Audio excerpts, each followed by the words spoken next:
best almost from the first whistle. Even Pedro Neto's goal was in the breakaway and a couple of fortuitous bounces. They gave a lesson to Chelsea, because if we're going to talk about Botafogo with Paris Saint-Germain after, where it was more, sitting back and working hard, not really joga bonita game, today. Flamengo, they went for it, they played. Que es que casi todos los equipos brasileños, que creo que son 4 en la competición, es que están volando físicamente, son toros. Nos van a pegar algún revolcón, hablando en el nombre del fútbol europeo, y eso va a hacer que los europeos vayan tomándose cada vez más en serio. Doesn't excuse the rest of the Chelsea side just collapsing as they did in the space of 6 minutes. Yeah, I watched the game tonight, Jamie. They were second best almost from the first whistle. Even Pedro Neto's goal was in the breakaway and a couple of fortuitous bounces. They collapsed in that 5 or 6 minute spell. They lost 2 goals, 2 routine balls into the box. I have to say, I thought they were defended much better than that. And Jackson just coming on, you're not going to get away with that. It's not really a stamp, but it's that sort of downward force with the foot. Any referee is going to send you off. He's not covering himself in glory at a time when he needs to rise to the challenge of Liam Delap. Ian, where are we with the Club World Cup now? I mean, it's hard to know just how much sleep Chelsea fans will lose over this defeat today. Yeah, look, I was talking to an Arsenal fan a couple of days ago and asking if they were in it, would they be invested in it as a supporter? And this guy was saying yes, he'd be watching the games. That's the way that football supporters are. If their team plays, then they watch and they want them to win, and things start to assume a level of significance that maybe people didn't expect. From a wider point of view, I've seen and heard and read a lot about the attendances. That doesn't massively surprise me or alarm me. I think those attendances will grow throughout the tournament. You'd expect that. But more widely, my issue with the Club World Cup, right from its inception, in terms of, when I say its inception, I mean the new version of it, the expanded summer version of it. Right from its inception, I've been against it, and I've been against it for a very simple reason. It's about player welfare. It's about a player like Phil Foden being dragged over there by Manchester City, even though he said at the end of the season that he's desperate for a rest. He now scores a goal and declares himself fit and rested. I don't believe it for a minute. I think City will rue the decision to take him when next season starts. Look at Chelsea slogging away in the heat, toiling away in the heat when they've just spent 9 months desperately scrapping to get in the Champions League positions domestically. It's difficult for the players, difficult for supporters. In terms of the tournament, it will become more watchable as it progresses. I still won't be a fan of it. I was working today. I took my time out. I'm an Uber Eats driver, so I took time out to watch that game, and I wish I didn't. You did a few more jobs. You need to get back to work, mate.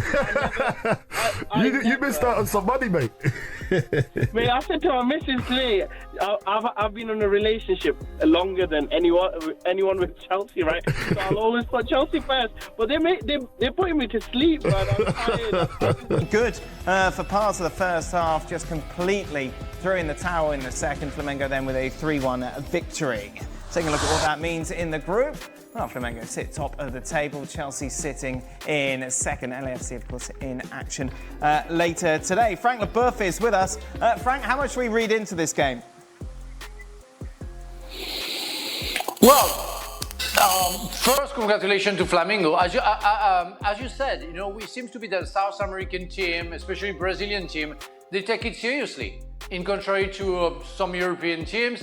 And played a great game, and they use the weaknesses of Chelsea, which is defensively sometimes not knowing what's going on behind them, and they did the differences. On top of it, Jackson helped them out, doing that stupid foul for the red card. But there is nothing much to say. Flamengo highly deserved to win that game. They were better than Chelsea. They worked harder, they were committed, and Chelsea is finished fourth in the Premier League, yes, but we all know there are sometimes some stuff which doesn't work with Chelsea because they're still a young team, and today they lost it. They lost it mentally, They didn't have any creativity enough, in a way, and defensively they were nowhere near it.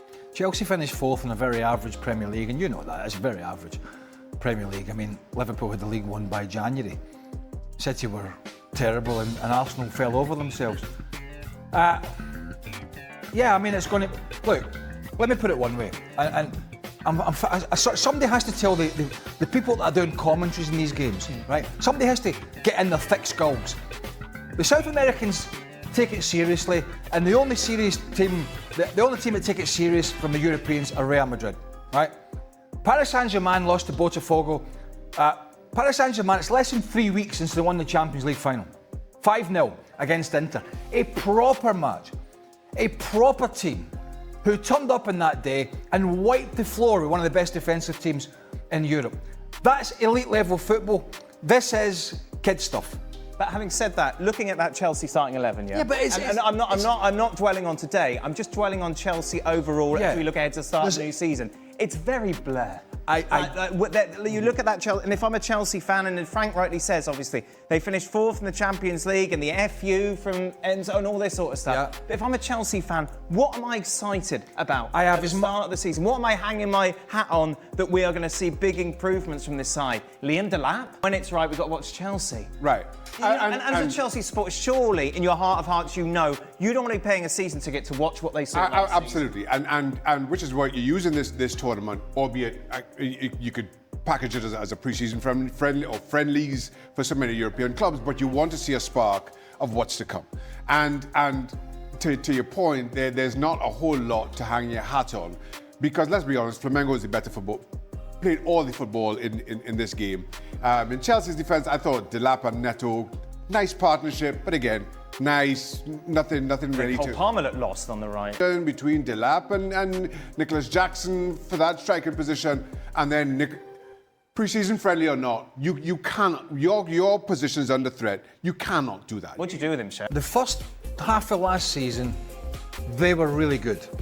And then, along with Man City, it went, the cliff just came along. And they finished in the top four because the Villas and the others sort of fell over themselves and came with a late run, and it was too late.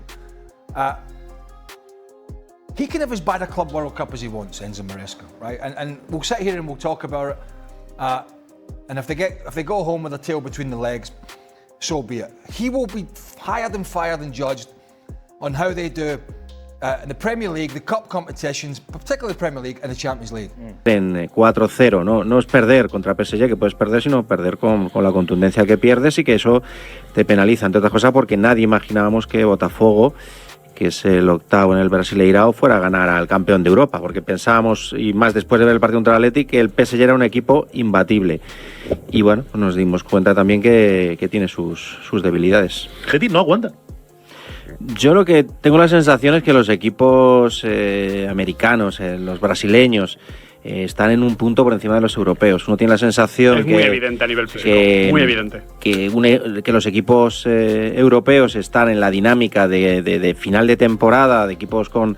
Bueno, pues que les cuesta mucho, le echamos la culpa al calor, pero el calor es para todos, y cuando se ve la diferencia ahí es cuando en situaciones extremas los equipos del continente americano están respondiendo mucho mejor, y a mí pues me cuesta mucho creer que lo vimos ayer con el PSG, que le costó pues dar la vuelta al partido, y es porque ves un ritmo diferente entre un equipo y otro, ¿no? Entre los equipos de europeos, que todos teníamos la sensación que hoy iba a ser un paseo militar. Seguramente las semifinales serán de equipos europeos, pero lo que nos hemos encontrado después de esta primera semana de Mundial de Clubes es que pues que los brasileños están enormes, que los equipos argentinos, pues uno ha ganado, el otro ha empatado. Yo veo ayer cómo celebra la victoria a Botafogo. Claro.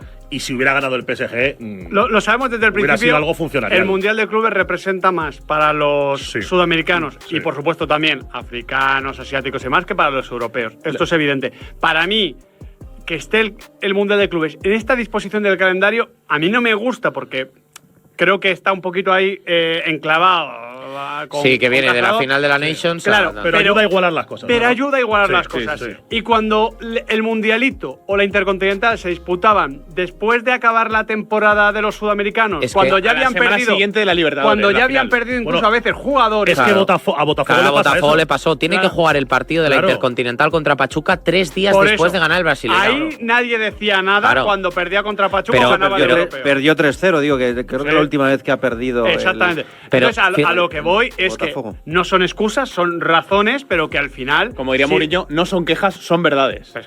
No, pero- es que es objetivo. Había gente que me decía en Twitter, bueno, pero si Botafogo ha jugado los mismos partidos que el Paris Saint-Germain en 2025. No, a ver, no. Es mentira. Y O luego- más incluso, ¿eh? En los últimos 12 meses, Claro. Botafogo ha disputado 73 partidos, el segundo equipo del Mundial de Clubes Claro. que más. Pero aquí el El Paris punto, Saint-Germain, el 58. punto ¿En qué es que punto los están? estaduales, que son importantes, pero muchas veces no los juegan todos los jugadores. Estaba comparando cifras, por ejemplo, la media de los jugadores del Paris Saint-Germain, los jugadores titulares, es que han jugado 35 partidos en 2025. Los de Botafogo, 20-22. ¿Qué sucede además? Que Botafogo había tenido un mes previo de descanso entre temporadas y el Paris Saint-Germain no.